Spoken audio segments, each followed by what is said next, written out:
I don't like the one and done rule. I've said it. I think there's a couple things, people may not understand the disability insurance for those top 25 players, and we're not dealing with 6,000.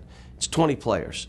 But they have to pay for their own insurance. They take a loan from the NCAA, and then the NCAA hunts them down to pay that $18,000 to $20,000 a year back when they become pros, or if they don't become a pro for whatever reason, they got to pay that money back.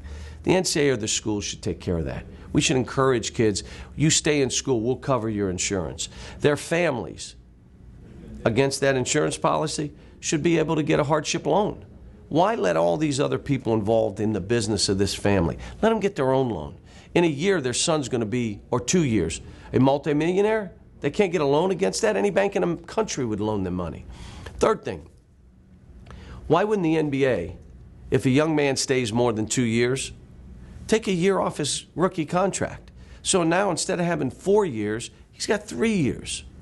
So if you're in that cohort of 25 players coming in, you get the insurance, the loan, and you stay more than 3 years, or 2 years, your contract is minus a year. It's only 3. You get to your bigger contract quicker. How about this? If they graduate, some of them in 3 years, your pay scale's a little higher.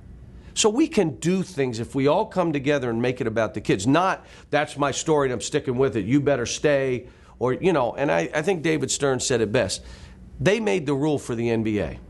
He said, we didn't make this for college basketball. If a college president does not want his coach to take a player that's that talented that may stay for a year, don't take him. Then he follows up, you may not have a job in a couple of years, but don't take him. And so we've got an issue here that we must deal with, and we all negotiate. See, the NCAA's never negotiated. They tell you there's no appeal process. You can appeal facts, but you can't appeal anything else. And this is our story, and we're sticking with it. It can't be that way. Billy Hunter owns that chit. He owns it. If you want it to change to 2 years, negotiate with him. What are we going to do? He basically represents all those college players. Billy Hunter does.